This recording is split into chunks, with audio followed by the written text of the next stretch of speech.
Maman a demandé à son anniversaire si mon fiancé était mécanicien, ajoutant quelle honte c'était pour cette famille. Tout le monde m'a regardé avec pitié. Mon fiancé a souri et s'est levé. Il a dit qu'en réalité, Madame Foster, il possédait Précision Auto-Industrie, la société qui venait d'acheter la chaîne de concession de son mari. Papa a laissé tomber sa fourchette quand la salle à manger privée de Marcelo S., remplie de 50 invités célébrant le 60e anniversaire de ma mère, scintillait sous les lustres en cristal. Avec des nappes en lin blanc et le genre de nourriture italienne chère qui venait en portions microscopiques à des prix astronomiques. J'étais assise à la table familiale entre mon fiancé Jake et ma sœur aînée Vanessa. En face de nous, mes parents menaient la danse. Mon père, Richard Foster, propriétaire de Foster Premium Motor, une chaîne de 3 concessions de voitures de luxe, et ma mère, Patricia, qui avait passé les 30 dernières années à s'assurer que tout le monde sache que la famille Foster avait de l'argent. Jake semblait mal à l'aise dans sa chemise et sa cravate. Il était plus à l'aise en vêtements de travail, ce qui était l'une des choses que j'aimais chez lui. Pas de prétention, pas de jeu, juste honnête, travailleur, réel. Ma tante Margaret, se penchant en avant avec une curiosité alimentée par le champagne, m'a demandé de leur en dire plus sur mon fiancé, comment nous nous étions rencontrés. J'ai répondu en souriant à Jake que c'était dans son atelier. Ma voiture était tombée en panne et il était le mécanicien qui l'avait réparée. Nous avions commencé à parler et nous en étions là. Margaret a dit que c'était romantique, bien que son ton suggère qu'elle trouvait cela tout sauf romantique. Elle a ensuite demandé ce qui n'allait pas avec la voiture. Jake a dit tranquillement que c'était l'alternateur, une réparation facile. Mon cousin Brandon, qui travaillait à la concession principale de mon père, a ri en disant que pour un alternateur, j'aurais pu le faire moi-même, que c'était basique. J'ai convenu que j'aurais pu, mais que j'étais contente de ne pas l'avoir fait, sinon je n'aurais pas rencontré Jake. Ma mère était restée silencieuse pendant cet échange, mais je pouvais voir la tension dans ses épaules, la façon dont elle jetait des regards à Jake puis détournait les yeux, comme si elle essayait de prétendre qu'il n'était pas là. Les hors-d'œuvre sont arrivés. De minuscules portions de carpaccio qui coûtaient probablement $40 l'assiette. Jake a regardé son assiette avec une confusion à peine dissimulée. Il était habitué au vrai repas, pas à la nourriture décorative. Mon père a alors demandé à Jake, d'un ton amical mais avec une pointe sous-jacente, si Lorraine lui avait dit qu'il dirigeait son propre atelier, dans la réparation automobile. Jake a confirmé que c'était exact. Mon père a continué en disant que ça devait être un travail stable, que les gens avaient toujours besoin de faire réparer leur voiture. Il a dit cela de la même manière qu'on complimenterait un enfant pour un bulletin scolaire décent. Condescendant. Méprisant. Jake a convenu que cela le tenait occupé. Le mari de Vanessa, Christopher, est intervenu, essayant clairement d'être utile. Il a dit qu'il y avait de l'argent à se faire dans l'automobile, que son ami dirigeait un atelier à Riverside et s'en sortait plutôt bien, gagnant 40 000, peut-être 50 000 par an. Jake a répondu d'un ton neutre que c'était quelque chose comme ça. J'ai serré sa main sous la table. Il m'avait dit qu'il voulait gérer ce dîner à sa manière, voir comment ma famille le traiterait sans connaître toute la vérité. J'avais accepté, bien que les voir être condescendants envers l'homme que j'aimais était plus difficile que je ne l'avais prévu. Ma mère a demandé où il avait appris le métier, si c'était dans une école professionnelle. Jake a dit qu'il avait commencé à travailler sur les voitures à 14 ans, apprenant de son grand-père, puis était allé dans une école professionnelle pour obtenir sa certification et qu'il faisait ça depuis. Ma mère a répété le chiffre 14, supposant que certaines personnes trouvaient leur vocation très tôt. L'implication était claire.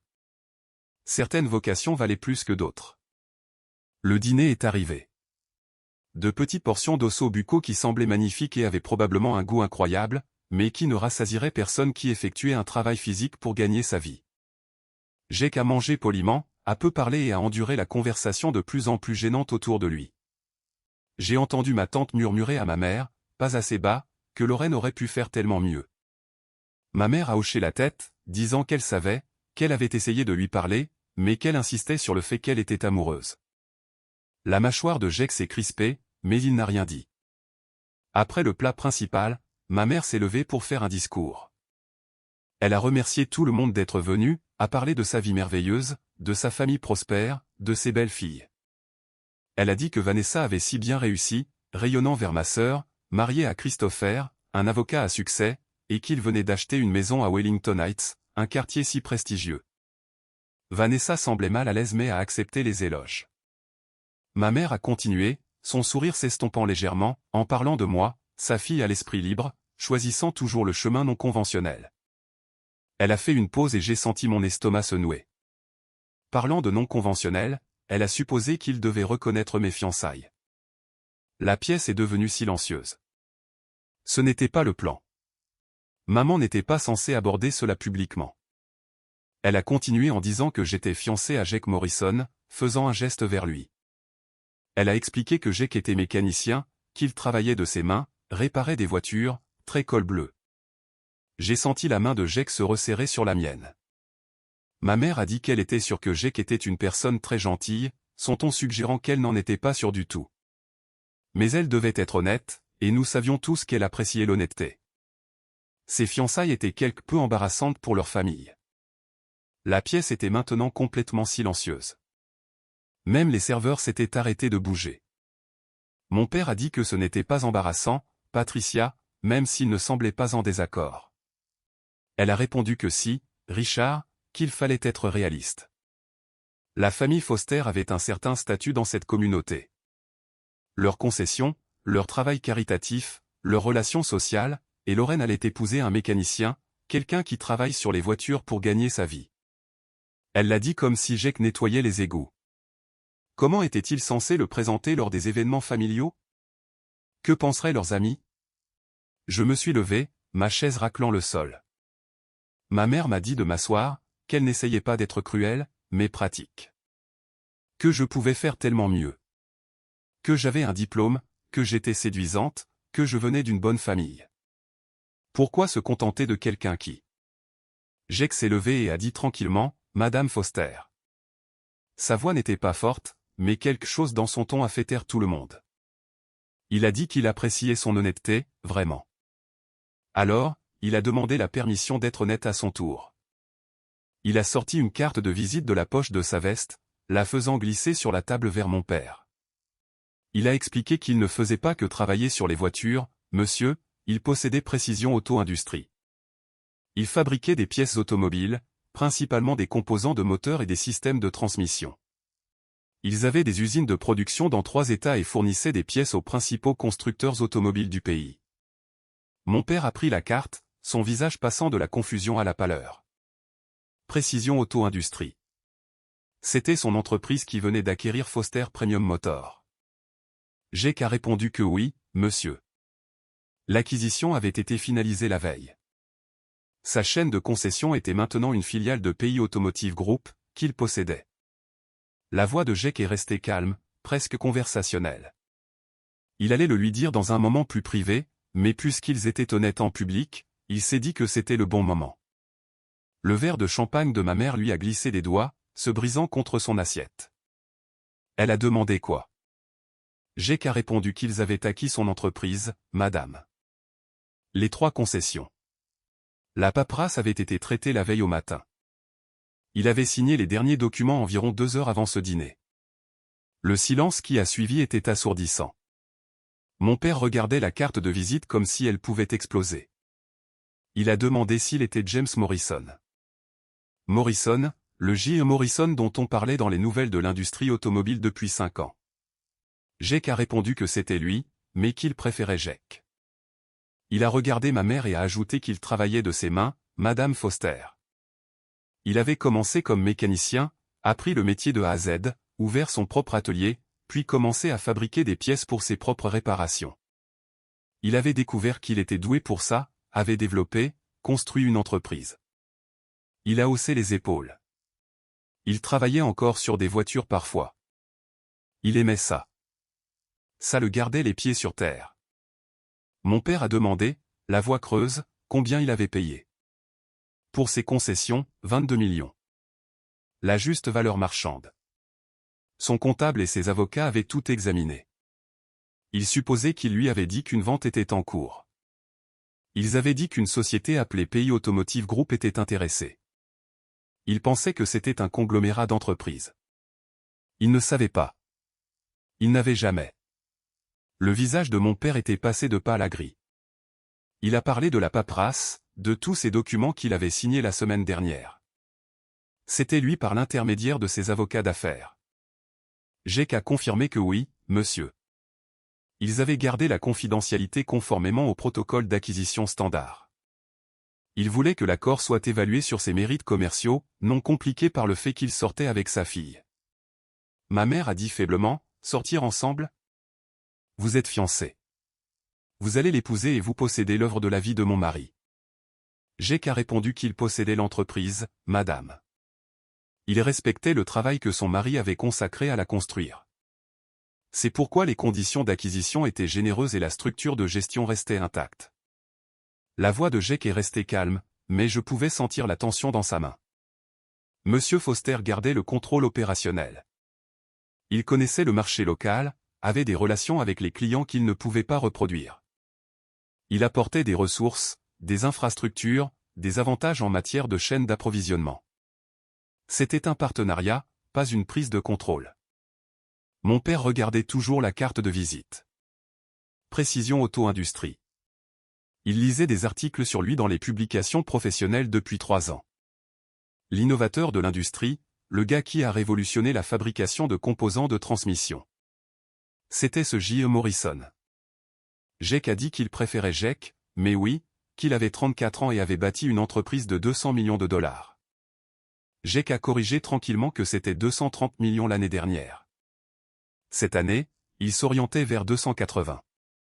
L'industrie automobile évoluait, véhicules électriques, systèmes hybrides, technologies autonomes. Il se positionnait pour être en avance sur ces courbes. Christopher faisait toujours défiler son téléphone, son expression de plus en plus étonnée. Il a dit qu'il fournissait des pièces à Ford, GM, Tesla, BMW. Il n'était pas seulement prospère, il définissait l'industrie. Jake a dit avec un haussement d'épaule qu'il travaillait dur. Il avait commencé avec un atelier, une idée pour améliorer l'efficacité de la transmission, avait déposé des brevets, commencé à fabriquer ses propres conceptions. Il s'est avéré que d'autres entreprises voulaient ses pièces. Il s'était développé à partir de là. J'ai ajouté, en lui serrant la main, que c'était pendant qu'il travaillait encore comme mécanicien. Il prend toujours des rendez-vous à l'atelier d'origine le samedi.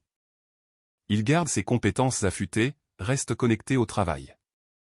Ma mère a demandé pourquoi, sincèrement confuse. Si vous valez des centaines de millions, pourquoi travailler sur des voitures? Jake a dit simplement que c'était parce qu'il aimait ça. Et parce que dès qu'il cesserait de comprendre le travail manuel, il cesserait de comprendre ses clients. Chaque ingénieur de son entreprise passe du temps à l'atelier. On ne peut pas concevoir de meilleures pièces si on ne sait pas comment elles sont réellement installées, comment elles fonctionnent dans des conditions réelles. Mon cousin Brandon était resté silencieux, traitant les implications. Il a dit, « Monsieur Morrison, Jake, je travaille au service après-vente de la concession principale. Vais-je perdre mon emploi ?» Jake a demandé, l'air confus, pourquoi il perdrait son emploi. Brandon a répondu que c'était parce qu'il était de la famille, qu'il pourrait y avoir des inquiétudes concernant le favoritisme ou. Jake a souri légèrement en disant qu'il allait entrer dans cette famille, Brandon.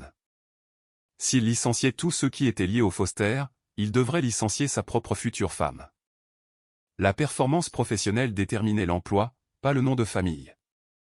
Si on était bon dans ce qu'on faisait, on n'avait rien à craindre. Brandon a dit rapidement qu'il était bon dans ce qu'il faisait. Jake a conclu qu'alors tout allait bien. Bien qu'il pourrait lui demander de tester certains de leurs nouveaux systèmes de diagnostic. Il développait un logiciel qui pourrait révolutionner le fonctionnement des services après-vente. Il apprécierait les commentaires de quelqu'un ayant une expérience pratique. Brandon avait l'air stupéfait, demandant s'il voulait ses commentaires. Jake a répondu qu'il travaillait sur le terrain, qu'il voyait des problèmes qu'il ne voyait pas depuis un bureau d'entreprise. Bien sûr, il voulait ses commentaires. Mon père a posé la carte de visite de Jake d'une main qui tremblait légèrement. Il a dit qu'il planifiait cette acquisition depuis des mois, tout en sortant avec sa fille. Ne lui était-il pas venu à l'esprit que cela pourrait être compliqué? Jake a répondu que bien sûr que ça lui était venu à l'esprit, monsieur. C'est pourquoi il avait été franc avec moi dès le début. Il m'avait dit qu'il examinait des concessions, qu'il évaluait diverses chaînes, y compris la sienne. Jake m'a jeté un coup d'œil. Elle lui avait dit de faire ce qui avait du sens pour son entreprise, qu'elle gérerait les complications familiales lorsqu'elles surviendraient. J'ai confirmé que je lui avais dit d'acheter ces concessions si les chiffres avaient du sens, parce que ce sont de bonnes entreprises et parce qu'il était important de séparer les affaires de la famille. L'acquisition n'avait rien à voir avec notre relation. Ma mère a protesté que si, tout était lié maintenant. Jake possédait l'entreprise de Richard. Il était l'employeur de mon père. Cela changeait tout.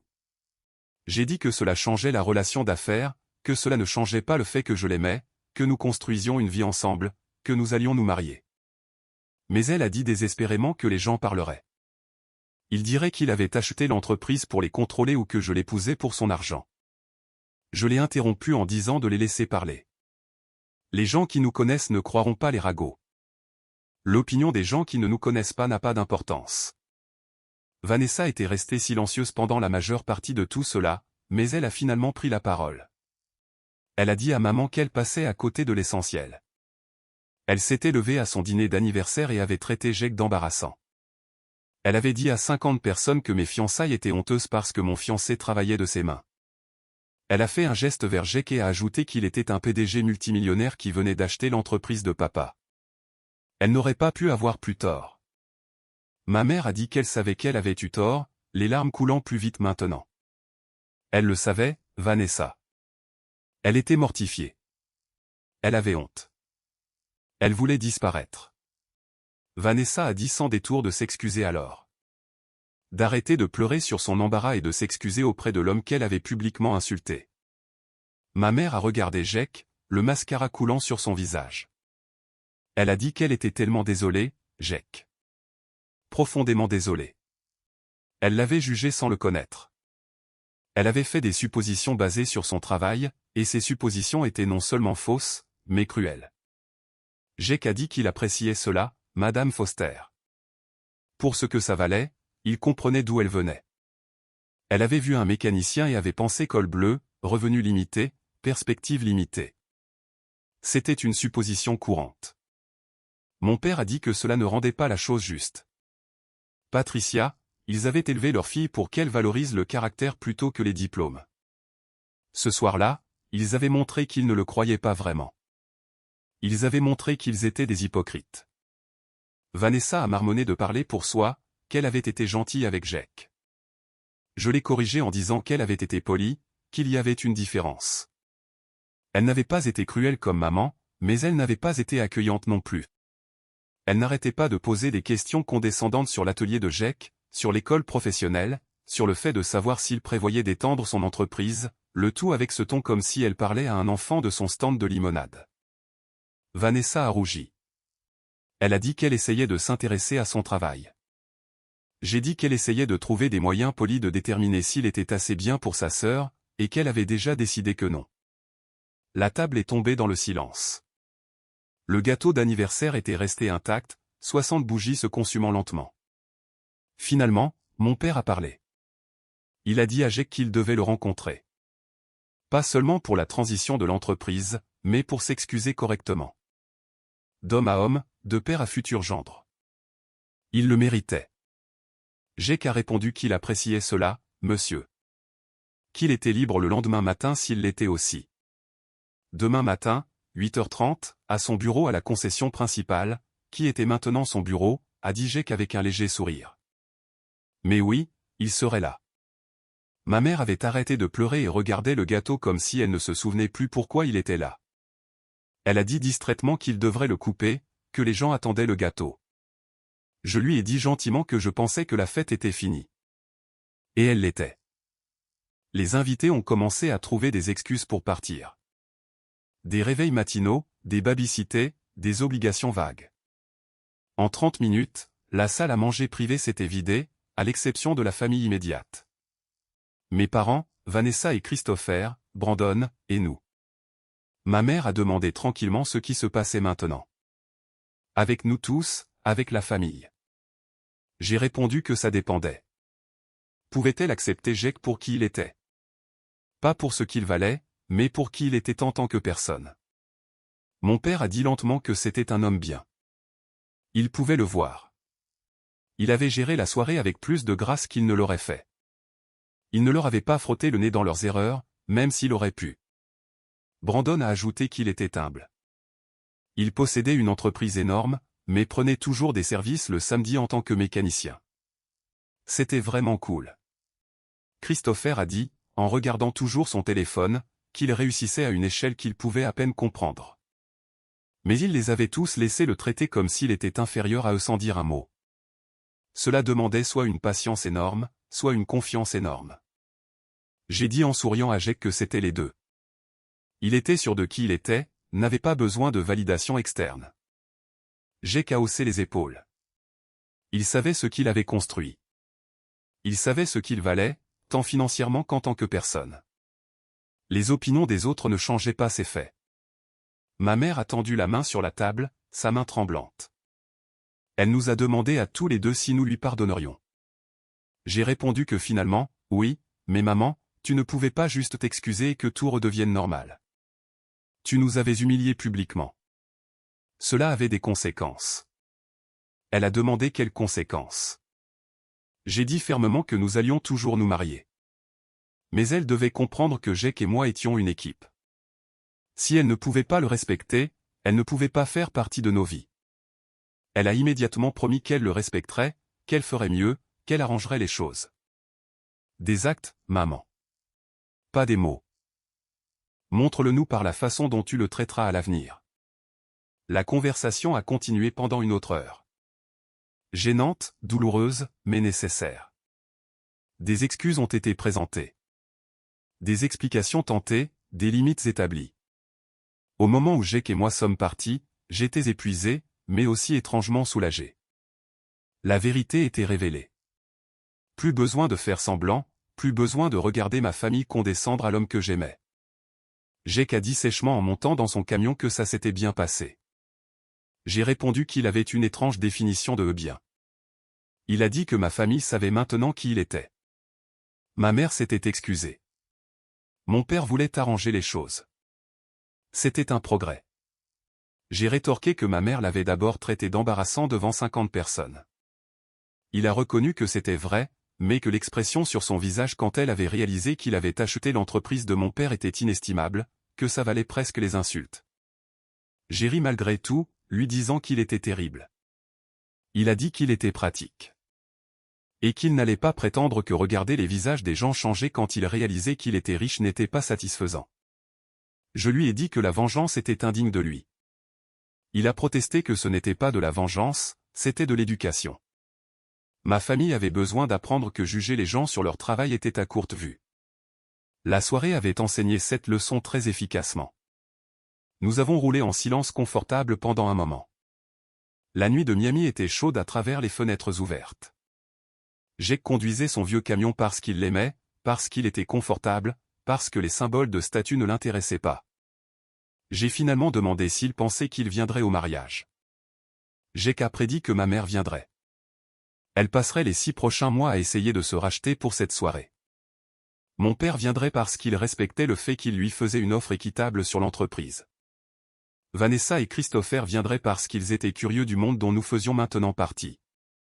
Je l'ai traité de cynique, il a corrigé en disant réaliste. Mais Lorraine, il se fichait en fait qu'ils viennent. Il m'épousait moi, pas ma famille. Tout le reste n'était que du bruit. Vanessa me dévisageait. Elle a dit que je savais depuis le début. Je savais ce qu'il valait et j'avais laissé maman. Je l'ai interrompu en disant que je savais qui était Jake. Mais plus important encore, je savais qui il est. L'argent ne comptait pas pour moi. Ça n'a jamais compté. Je suis tombée amoureuse d'un gars qui a réparé mon alternateur et m'a emmené dans un dîner pour notre premier rendez-vous. Le fait qu'il possède aussi une entreprise valant des centaines de millions, c'était juste le contexte. Ma mère a répété le mot contexte d'une voix stridente. Lorraine, il possède l'entreprise de ton père. Il est le patron de ton père maintenant. Ce n'est pas du contexte. C'est une dynamique de pouvoir. En fait, mon père a dit lentement, toujours en regardant la carte de visite de Jake, qu'il était son employé maintenant. Techniquement, les conditions d'acquisition incluaient le maintien de la direction. Il restait en tant qu'opérateur des concessions, mais il rendait des comptes à la direction de pays. Ma mère a dit, en pointant Jake du doigt, qu'il lui rendait des comptes. Le fiancé de sa fille était son patron. Il semblerait que oui. Jake s'est raclé la gorge. Pour ce que ça valait, Monsieur Foster, il avait beaucoup de respect pour la façon dont il avait géré les concessions. C'est pourquoi ils avaient gardé la structure de gestion existante. Il était bon dans ce qu'il faisait. Il voulait juste intégrer ses opérations dans leur réseau plus large, améliorer l'efficacité de la chaîne d'approvisionnement, peut-être moderniser certains de ses systèmes. Mon père a dit qu'il allait changer la façon dont il dirigeait son entreprise. J'ai qu'à corriger doucement qu'il allait l'aider à mieux la diriger. Ils avaient des ressources qu'ils n'avaient pas, pouvoir d'achat en gros, marketing, portée, support technique. Ces concessions bénéficieraient de faire partie d'un groupe plus large. Mon cousin Brandon était devenu très silencieux. Il travaillait pour mon père, ce qui signifiait qu'il travaillait maintenant aussi pour Jake. Le gâteau d'anniversaire est arrivé, mais personne n'y prêtait attention. Le serveur l'a posé devant ma mère, qui l'a regardé comme si elle avait oublié pourquoi nous étions tous là. Mon père a dit lentement qu'il pensait qu'il devait parler en privé. Il a demandé à Jake s'il serait d'accord pour le rencontrer le lendemain pour discuter de la transition. Jake a répondu que bien sûr, monsieur. Il avait une réunion à la concession principale à 10 heures. Il prévoyait de se présenter au personnel. Il pourrait parler avant cela, disons 8h30. Mon père a accepté d'un ton engourdi pour 8h30. Ma mère avait des larmes qui coulaient sur son visage, ruinant son maquillage soigneusement appliqué. Elle a dit qu'elle l'avait traité d'embarrassant. Elle avait traité le fiancé de sa fille d'embarrassant devant 50 personnes, et il possédait l'entreprise de son mari. Jake a dit, non sans gentillesse, qu'elle ne savait pas. Elle avait vu un mécanicien et fait des suppositions. C'était compréhensible. J'ai dit sèchement que ce n'était pas compréhensible. Même si Jake travaillait dans un atelier gagnant 50 000 par an, elle n'avait pas le droit de l'humilier, de nous humilier. Le problème n'était pas qu'elle ne savait pas qu'il était riche. Le problème était qu'elle pensait que son travail le rendait moins précieux en tant que personne. Mon père a dit tranquillement que j'avais raison. Patricia, ce qu'elle avait dit ce soir, ce n'était pas bien, peu importe ce que Jake faisait dans la vie. Ma mère a enfoui son visage dans ses mains, sanglotant. Ma tante Margaret et plusieurs autres parents se sont précipités pour la réconforter, bien que j'ai remarqué qu'ils jetaient des regards à Jake avec un nouvel intérêt, des expressions calculatrices remplaçant leur dédain antérieur. Vanessa s'est penchée sur la table. Elle a dit, Lorraine, qu'elle était désolée de la façon dont ils l'avaient tous traité ce soir. Ils avaient eu tort. J'ai convenu qu'ils avaient eu tort. Mais pourquoi ne nous l'avais-tu pas dit? Pourquoi laisser les choses aller si loin? J'ai dit simplement que c'était parce que je voulais voir comment ils le traiteraient sans savoir. Je voulais voir si ma famille pouvait respecter quelqu'un en se basant sur son caractère au lieu de son compte en banque. Ils avaient échoué à ce test. La fête s'est terminée peu de temps après. Les gens sont partis en groupe gênés, chuchotant entre eux, sans doute déjà en train de répandre l'histoire. Le drame de la famille Foster serait sur toutes les lèvres de leurs cercles sociaux le lendemain matin. Jake et moi avons été les derniers à partir. Alors que nous marchions vers sa voiture, un Ford F-150 de 10 ans qu'il conduisait bien qu'il puisse s'offrir tout ce qu'il voulait, il m'a serré la main. Il m'a demandé si j'allais bien. J'ai répondu que c'était à moi de lui poser la question, qu'ils avaient été horribles avec lui. Il a dit avec un haussement d'épaule qu'il avait connu pire. Bien qu'il admette que le discours de ma mère était assez brutal. J'ai dit que j'étais tellement désolé. Il m'a interrompu en disant de ne pas m'excuser pour eux, que je n'étais pas responsable de leur comportement. Il m'a ouvert la portière du camion. Cependant, il devait demander si j'avais apprécié de voir la scène se dérouler, même un peu. J'y ai réfléchi. Peut-être un peu. Est-ce que c'était terrible? Il a dit que non, qu'il l'avait mérité.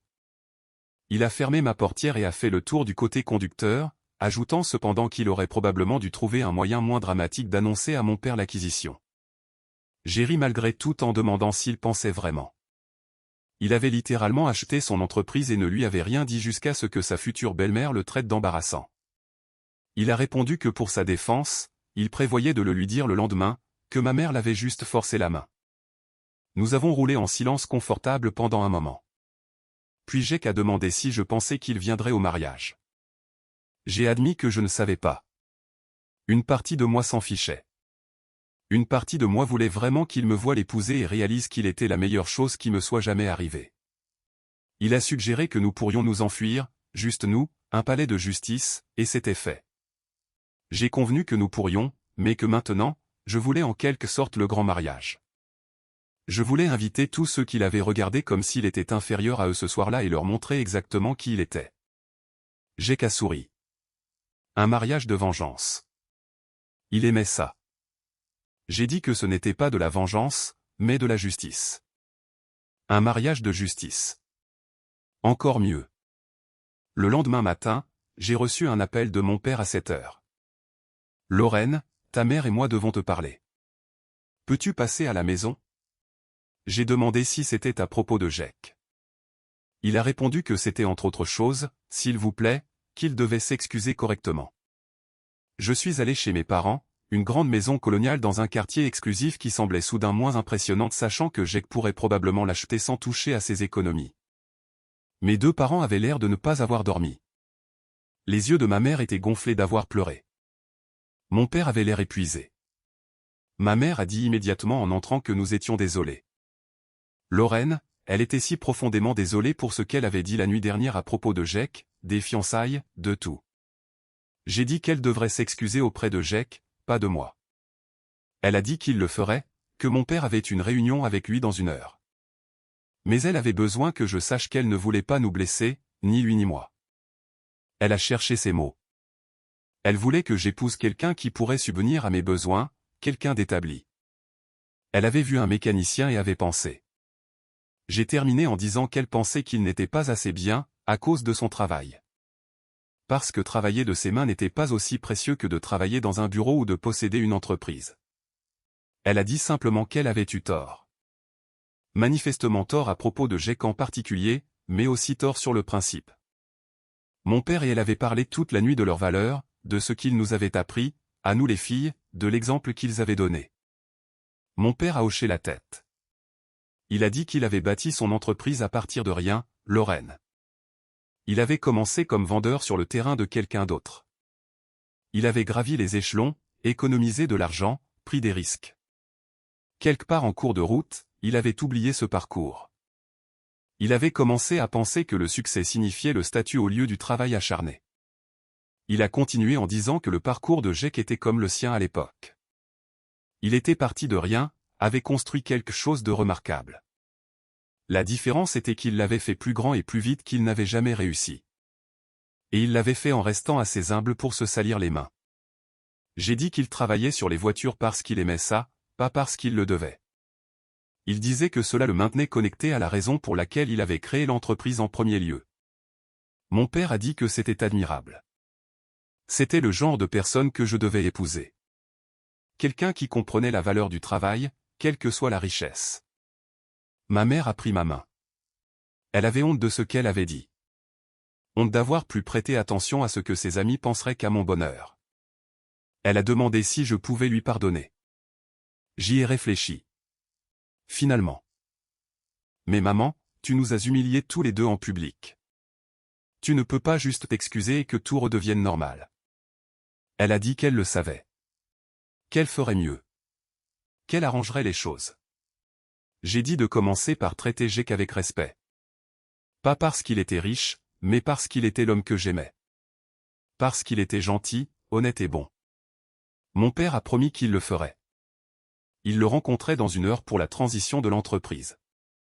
Mais avant de parler affaires, il allait s'excuser, en tant qu'homme et en tant que mon père. La réunion entre Jake et mon père s'est apparemment bien passée. Jake m'a appelé après, l'air amusé.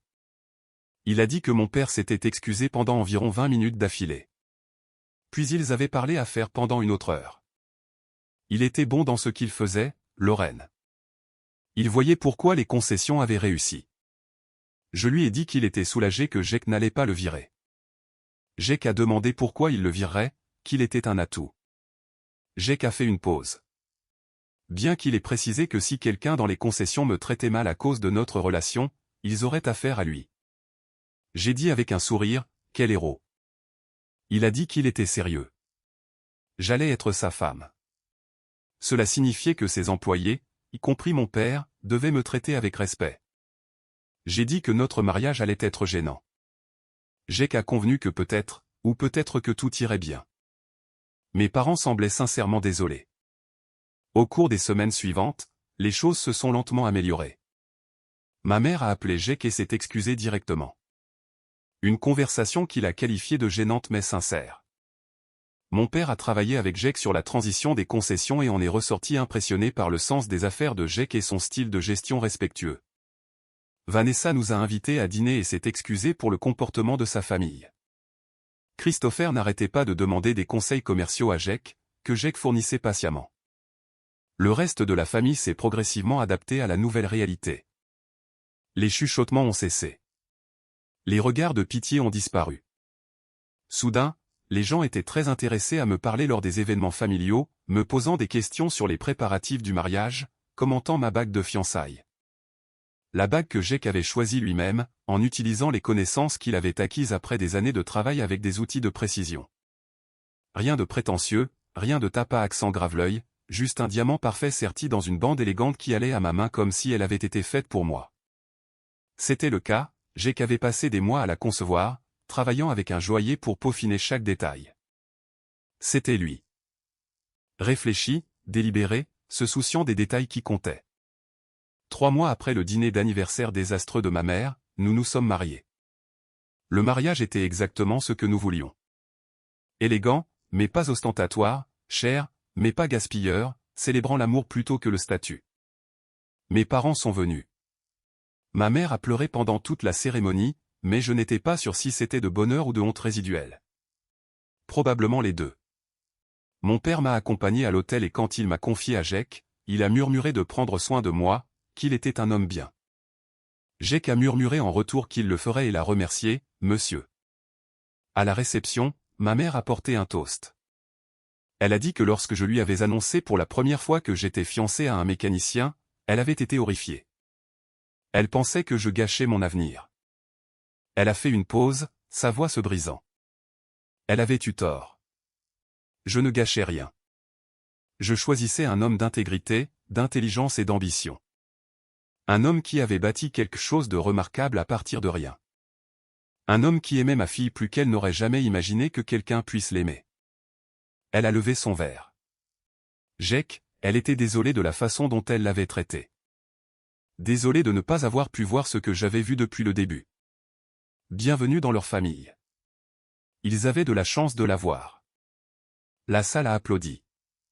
Jake m'a serré la main. Plus tard, alors que nous dansions notre première danse en tant que mari et femme, il s'est penché et a murmuré que ma mère l'avait traité de mécanicien comme si c'était une insulte. Mais vous savez quoi? Il était un mécanicien. C'est là qu'il avait commencé et il en était fier. J'ai dit que j'étais fier de lui aussi. De tout ce qu'il était. Le mécanicien, le PDG, l'homme qui faisait toujours sa propre vidange parce qu'il aimait ça.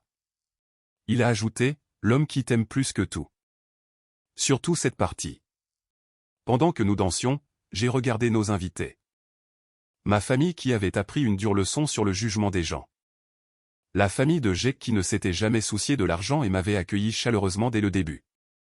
Des amis qui nous connaissaient, nous aimaient, nous soutenaient. C'était ce qui comptait. Pas la taille de l'entreprise de Jake ou la valeur de ses actifs. Pas le statut social de ma famille ou l'approbation de ma mère. Juste nous, 2 personnes qui s'étaient trouvées à cause d'un alternateur cassé et avaient construit quelque chose de beau ensemble. Ma mère l'avait traité d'embarrassant. Elle pensait que son travail le rendait moins précieux. Elle n'aurait pas pu avoir plus tort. Jake Morrison n'était pas embarrassant. Il était extraordinaire. Et il était à moi.